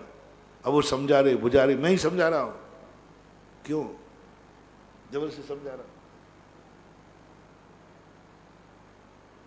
फीका दूध होता तो मुझे समझना पड़ा, अरे देख ये फीका दूध नहीं है, इसमें सोना है, सोना। हाँ, गिर गाय के दूध में सोना होता है, बहुत तो पीला होता है ना, थोड़ा सा सोने का अंश है। वैद्य लोग कहते हैं जो बच्चों के लिए स्वर्ण की कमी आती है तो वो कपिल गाय का दूध पिलाना। चरख में रखा है वैद्य साहब, कपिल गाय यानी गिर गाय, इसका दूध पिलाओ, इससे सोने की पूर्ति होती है। ये पारसनाथ की गाय है, पारसनाथ का प्रसाद है। अब बच्चे को मैंने ऐसा भर दिया, वो है ना वो जैज, वो तो उसने पीने को तैयार नहीं, वो पीने का तैयार नहीं, क्योंकि उसका फीका हुआ, जो कुछ भी लगा हो सब से गए। तो लोगों ने मुझे बताया कि महाराज ये दूध नहीं पी रहा। मैंने उसको समझाया उसकी भाषा में, देख इसमें सोना है, और ये तू नहीं पिएगा, बाबा जी का प्रसाद है, पारसनाथ भगवान का, पाप लगेगा तुझे और पारसनाथ भगवान नाराज हो जाएंगे। ये भगवान की गाय है, भगवान की। अब उसके मन में ऐसा बैठ गया, और जाकर वो आज कुछ नहीं बोला, पी गया ग्लास आंख बंद करके। किस डर से? पारसनाथ की गाय। और बहन को, और बहन कहती मैंने, अरे पी जा भगवान का नाम लेके, भगवान का पी जा भगवान का नाम लेके। देखो अब बालक ने भगवान का नाम लेते ही ये भाव आ जाता है, पर्पस समझ में आ गया। ऐसे ही आप किस भावना से महाराज को जबरदस्ती करते हो? आप जो जबरदस्ती करोगे मैं ले लूंगा, आप जो दोगे मैं ले लूंगा, बस मुझे भाव बताओ तुम मुझे जबरदस्ती क्यों देना चाहते हो? मैं मना कर रहा हूं फिर भी आप क्यों मीठा खिलाना चाहते हो? मैं मना कर रहा हूं फिर भी 2 गिलास ज्यादा क्यों देना चाहते हो? क्यों? कारण बता दो। जिनवाणी कह रही ले लेना, थोड़ा सा श्रावक से कारण पूछ लो। तो आपका कारण क्या है? महाराज जी आपका रत्नत्रय, आप तो वैसे ही आप तो शरीर से कोई मतलब ही नहीं है। आपका शरीर की रक्षा तो मुझे करना। एक टाइम आहार लेते हो और आपकी सामायिक अच्छा हो, नोट करना, तुमने कहा सामायिक अच्छी हो, आपका स्वाध्याय अच्छा हो, आप बहुत अच्छे रहें, आपकी आंखें अच्छी हो, आपके कान अच्छे, सब सामायिक हो, आपका स्वाध्याय अच्छा हो, आपका चिंतन अच्छा हो, सब नोट कर लेना, टेप कर लेना, देना सब। अब अब आइए अपने कमरे पर। जो आहार उसने दिया किस लिए दिया? सामायिक में नींद आ रही है, तुरंत वो उठाओ। उसने आहार किस लिए दिया था? सोने के लिए, के सामायिक के लिए? समय कर। उसने सामायिक के लिए आहार दिया है और तू सो रहा है। ध्यान रखना, ये आहार कर्जे में जाएगा। श्रावक जिस पर्पस से जो चीज देता है, साधु यदि वो पर्पस हल नहीं कर जाए, वो सब कर्जे में डलता है, ब्याज लगेगा उसमें। उसने सामायिक के लिए दिया था, इसलिए उनका महाराज को थोड़ा और अच्छा खा लेंगे तो और बढ़िया सामायिक करेंगे। उसने सामायिक की नहीं, उसने स्वाध्याय किया ही नहीं, उसने रत्नत्रय को पालन ही नहीं किया, प्रमादी में रहा, कर्जा हो गया। इसलिए 7वें पेपर में कुंद कुंद स्वामी कहते हैं कि तुम वही वस्तु लेना, उसी से लेना जब उसकी भावना की तुम कद्र कर सको, उसकी भावना को तुम पूरा कर सको। श्रावक की भावना तो देखो तुम्हें क्या मान के दे रहा है। ओहो, क्या गजब गजब, क्या मान के हार दे रहा है। साक्षात भगवान मान रहा है तुझे, साक्षात तीर्थंकर मान रहा है। भजन देखो, जब हार के बाद तुम भजन पढ़ते हो रोंगटे खड़े हो जाते हैं। भगवान मान के दे रहा है, भगवान स्वयं अभी भूखा बैठा है, तुम्हें भरपेट खिला रहा है। सावधान, उसने तुम्हें भगवान मान के दिया है तो मुनि भी हो के नहीं। बोलो, भ्रष्ट मान के दिया है, दया भाव से दिया है कि गुरु मान के दिया है? आहार के लिए गए हो, उसने किस लिए पड़ गया तुम्हारा? किसी का छांटा पड़ जाए पानी का तो झगड़ा कर लेता है, उसने तुम्हारे चरण धोकर माथे पर लगाया है। आचार्य श्री कहते हैं हमारे बार बार, श्रावक का नमोस्तु करे तो गौर से देखा करो वो क्या मान के कर रहा है। ये नमोस्तु तुम्हें लूला लंगड़ा अंधा बहरा बना देगा। ये नमोस्तु तुम्हारा खतरनाक है हम लोगों के लिए, इतना खतरनाक है कि हमारे बर्बाद कर देगा। तुम तो कहते हो महाराज बनने में बढ़िया हैं, सब लोग नमोस्तु ठोकते हैं। अरे नमोस्तु नहीं बेटा, ये नमोस्तु करवाना मजाक नहीं है। जिस भावना से श्रावक ने नमोस्तु किया है, यदि वो साधु वैसा नहीं हुआ तो होंते लुल्लू मुया, गुणहीन होकर के गुणवानों की भावना का निरादर करना, ये लूले लंगड़े अंधे और बहरे होते हैं। देख ले, या तो नमोस्तु रोक दे या नमोस्तु के लायक बन जा, रास्ते दो ही हैं। तुम लोग करते हो ना, अरे कोई तुम्हारे पैर छोड़, अरे भैया मैं इस लायक नहीं हूं। विनोद भैया तुम्हें आगे चढ़वाऊं? नहीं चढ़ा, बिजौलिया वाले चढ़ा देंगे, तुमसे दीवाने। बिजौलिया वाले बेचारे चढ़ा देंगे, बहुत बढ़िया। उदक चंदन का आज से आहार में चढ़वाना। क्या जवाब दोगे? अरे भैया मैं इसके योग्य नहीं हूं, और चढ़वा लिया तो लूले लंगड़े अंधे बहरे बनेंगे। ये अर्घ तुम्हारा कितना खतरनाक महानुभाव। जब कुंद कुंद स्वामी को पढ़ा, बोले कितनों ने नमोस्तु किया आज? अरे अपन कम थोड़ी, हमारा लाइन लगी है नमोस्तु करने वालों की। नमोस्तु करने वालों की लाइन लगी, कोई छोटा मोटा महाराज थोड़ी हूं। कुंद कुंद स्वामी, हाँ बहुत अच्छी बात है, लाइन लगी। अरे लाइन लगती है यहाँ तो। बस इतना और बता दे, उन नमोस्तु करने वालों से पूछ ले कि उसने तुझे नमोस्तु क्यों किया है। इसका जवाब चाहिए मुझे। पूछो क्यों किया तुमने नमोस्तु। ये वो गर्दनें हैं जो कट सकती हैं, कहीं झुकती नहीं है। वो गर्दनें झुक रही तुम्हारे, चक्रवर्ती झुक रहा, जिस चक्रवर्ती को आज दुनिया की कोई ताकत नहीं झुका पाई। दो चक्रवर्ती झुक रहा है तुम्हारे सामने, पूछो उससे क्यों झुका, क्या मान के झुका। जैसे वो कहेगा तैसे ही तुम अंदर झांको, क्या तुम वह हो जो मान के वो नमोस्तु कर रहा है। यदि तुम वैसे नहीं हो तो मना करो उसको, मुझे नमोस्तु मत करो, मैं नमोस्तु के योग्य नहीं हूं।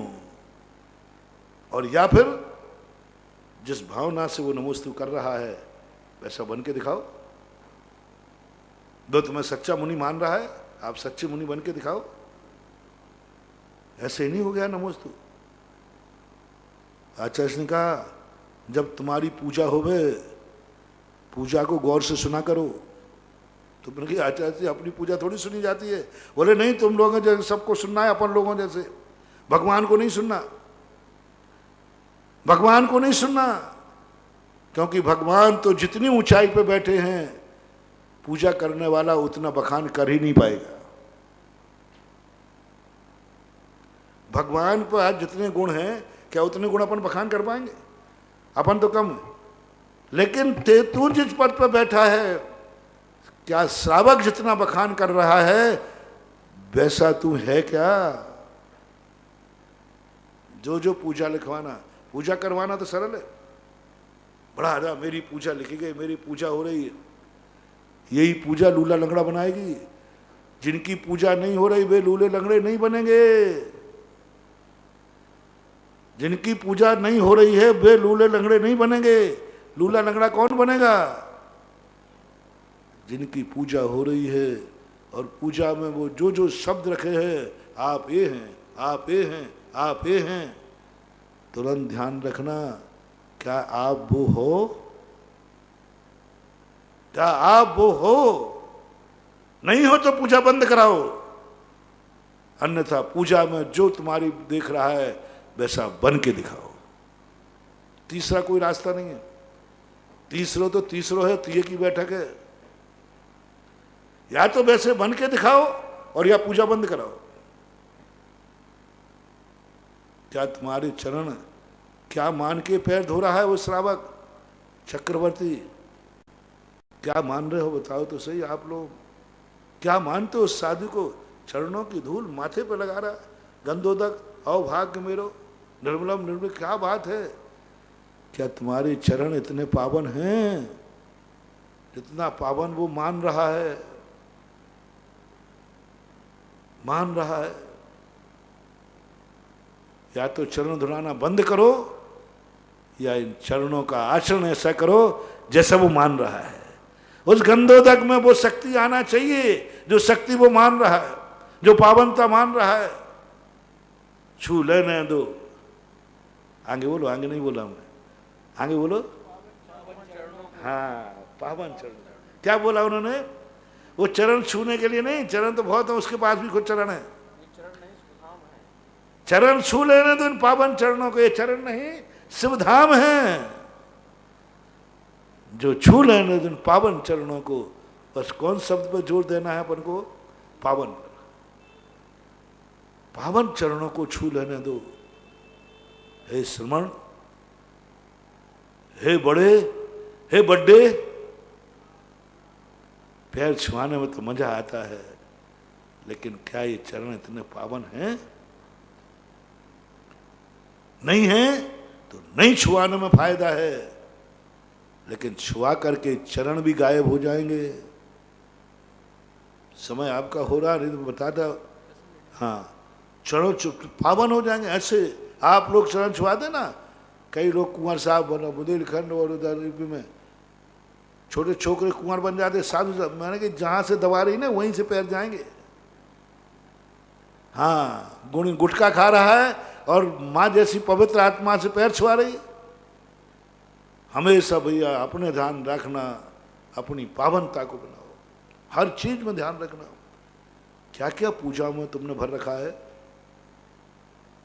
और हम फूल के कुप्पा हो रहे। देखो लोग मुझे क्या मानते हैं। देखा लोग मुझे पूजा सुनो मेरी, पता चल जाएगा कि लोग दुनिया की दृष्टि में मैं क्या हूं। जिनवाणी माँ कहती है दुनिया की दृष्टि में तू क्या है वो तो दुनिया जाने, तू अपनी दृष्टि में क्या है वैसा है क्या। ये पूजा नहीं है, इस साधु की औकात बताई जाती है। ये पूजा नहीं कर रहे हैं तुम, ये साधु की औकात बना रहे हो कि महाराज चेतो, जागो, मैं आपको ये मानता हूं और आप क्या हो।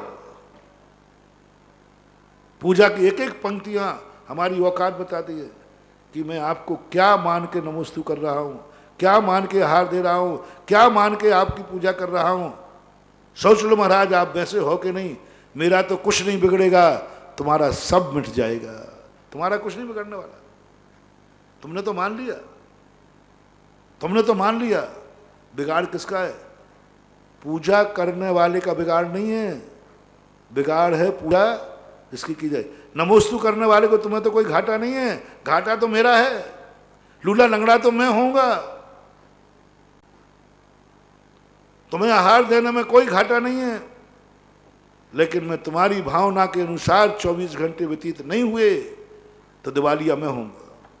तुम्हें कोई घाटा नहीं, तुम तो जबरदस्ती दे करके निपट गए। कई श्रावक कहते महाराज जी आप बहुत मनवाते हो, इतनी जबरदस्ती करना। अरे मेरे प्राण निकलते एक एक गिलास पे, क्योंकि मुझे तुम्हारी भावना का आदर करना है। तुम कह रहे हो कि महाराज सामायिक अच्छी तरह करें, और मुझे मालूम है मैं 2 गिलास ज़्यादा ले लूँगा तो मेरी सामायिक बिगड़ जाएगी। सामायिक बढ़ जाए इसका गम नहीं है मुझे, मेरा अहित हो जाए इसका गम नहीं है। मुझे अहित है इसने 2 गिलास ज़्यादा जिसके लिए दिए थे वो नहीं कर पाया। इसने 2 गिलास ज़्यादा इसलिए दिए थे इसे महाराज अच्छी सामायिक करें, और मैं वो अच्छी सामायिक में बल्कि ज़्यादा लेने पर प्रमाद और आ गया, तो तुम्हारी भावना का क्या होगा। इसलिए हम लोग, आप लोग देते हैं, हम लोग इसलिए मना करते हैं क्योंकि हमें कर्जदार नहीं बनना है तुम्हारा। जिस घर में आज मुनि बन के हार लिया उस घर का मुनि नहीं बनना है मुझे तुम्हारे। हाँ, जिस घर में हार लिया उस घर का मुनि नहीं बनना है। नहीं, जिस घर के कुंवर साहब बने हो उस घर में कल नौकर बनोगे। दहेज लेने वालों, ससुराल का माल खाने वालों, ध्यान रखना।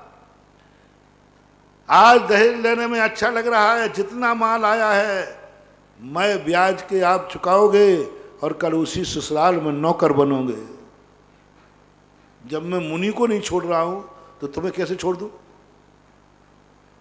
पराया माल हिसाब से लेना, उसकी भावना का ध्यान रखना, हर मुनि से मेरा कहना है।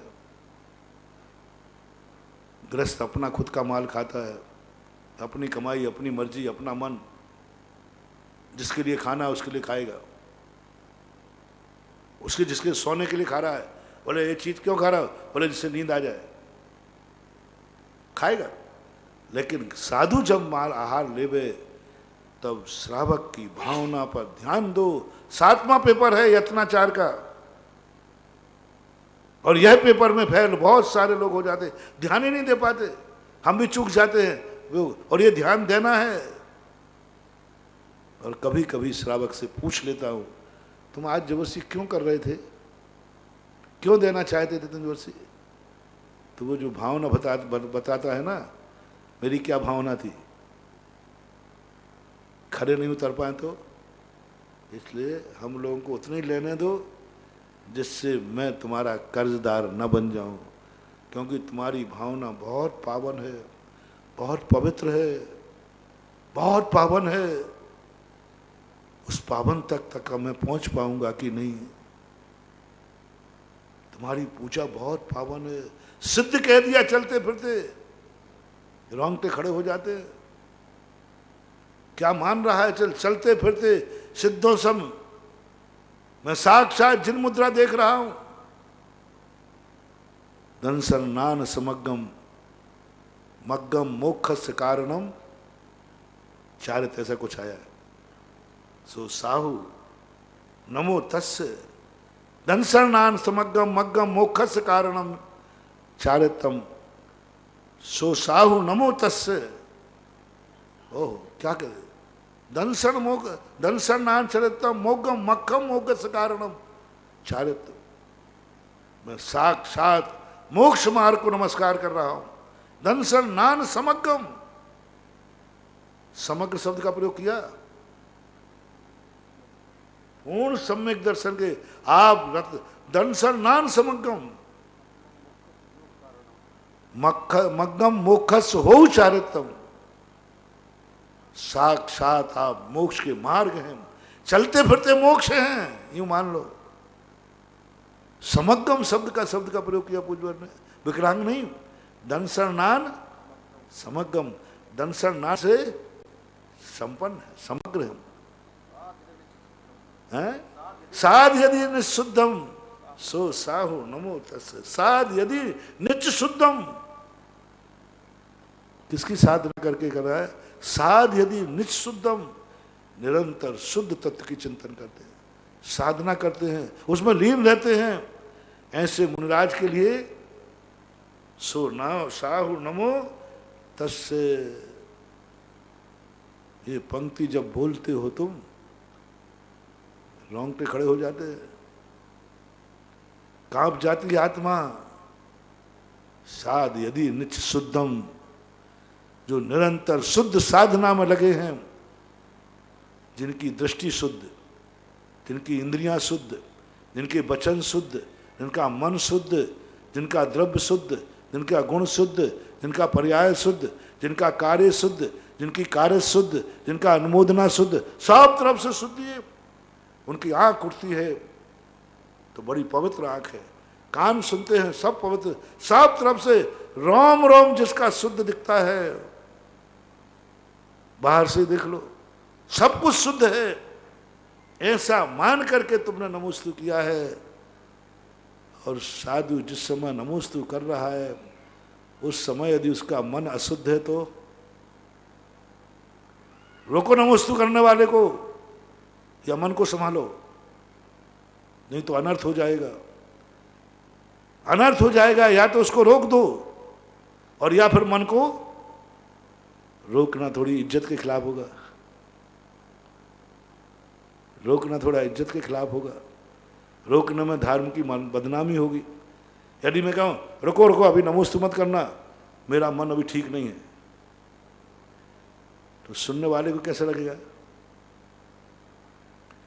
तो दोनों में से एक मार्ग अपनाना है, या तो उसको नमोस्तु से रोक दो या मन को शुद्ध कर लो। अच्छा मार्ग कौन सा है? इसमें मार्ग की रक्षा हो जाएगी, आत्मा का कल्याण हो जाएगा, सामने वाले की भावना रह जाएगी।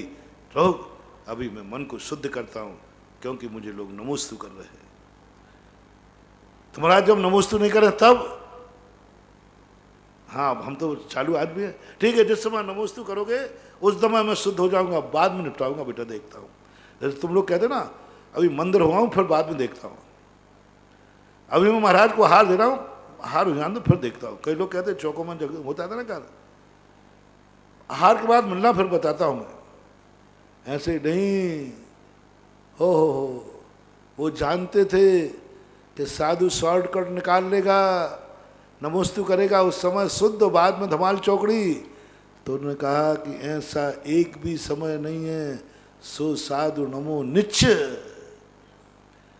ऐसा एक भी समय नहीं है जिस समय तीन लोक में कोई ना कोई साधु को नमोस्तु ना कर रहा हो, कोई ना कोई कर रहा है। तीन लोक में हमेशा श्यानिच कालम, योग भक्ति में लिखा है, श्यानिच कालम अंचमी पूज्यमी बंदामी। श्यानिच कालम हमेशा वंदना करते हैं, कोई ना कोई नमस्कार कर रहा है। अब तुम्हें कहाँ छूट है? इस प्रकार की स्थितियां जब अपने अंदर जाग जाएं, एवं पावम न वज्जति। आज पूरा प्रवचन किस पर? यत्नाचार पर, संबंध पर, क्रिया पर, सब करो, लेकिन ये यत्नाचार होना चाहिए। इतना यदि साधु सोचने लग जाए, मैंने तो ये सुना है कि आपकी पूजा सच्चे साधुओं को सच्चाई का मार्ग दिखाती है। ये पूजा मान नहीं है, ये पूजा सम्मान नहीं है, ये साधु का स्थितिकरण है। मान लो बिगड़ने लग जाए तो उसको तुरंत याद आ जाए, क्या करे। मैंने तो सुना है कि नमोस्तु में इतनी दम है कि भ्रष्ट साधु भी सच्चा साधु बन जाता है।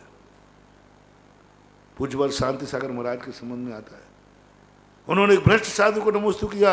हो मेरे नमोस्तु इन्होंने किया, मैं तो भ्रष्ट हूं, अब क्या होगा। शांति सागर महाराज ने नमोस्तु कर लिया मुझे, इतनी ऊंची शक्ति, इतनी बड़ी हस्ती मुझे नमोस्तु कर रही है। वो घबरा गया, आसन भव तो था ही, चूक रहा था।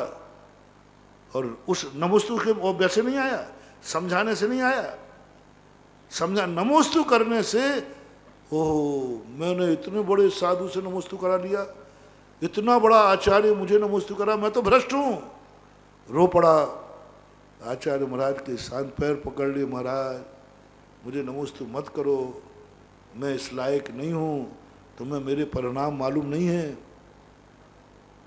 मुझे परिणाम मालूम नहीं है, मैं बहुत गिर चुका हूं, भ्रष्ट हो चुका हूं, मेरा मुनि पद से घृणा हो गई है, संलेखना से घृणा हो गई, और आप नमोस्तु कर रहे हो। आचार्य ने कहा अंदर की तुम जान, मैं तो छपक को नमोस्तु करता हूं। वो महाराज ने ऐसी संलेखना की, किसके बल पर? आपके नमोस्तु की ताकत बता रहा हूं। आपके नमोस्तु में एक अच्छे साधु को स्थितिकरण करने में कारण है, ये नमोस्तु इतनी ताकतवान है। एक मुनि को सुधरने का कारण है, इतना ताकतवान है। आपके 2% है, यदि सही साधु है और बेश्रम है तो, और बेश्रम का तो तुम तो कोई इलाज कर नहीं पाओगे। वो तो कुंद कुंद सामने ते होंती लुल्लु मुया, कर्म इसका इलाज करेगा महावीर भगवान की जय। जे लोकालोक सो वाणी मस्तक धरू सदा दे तू, हे जिनवाणी भारती तोय जपो जिन रैन, जो तेरा शरणा गए सो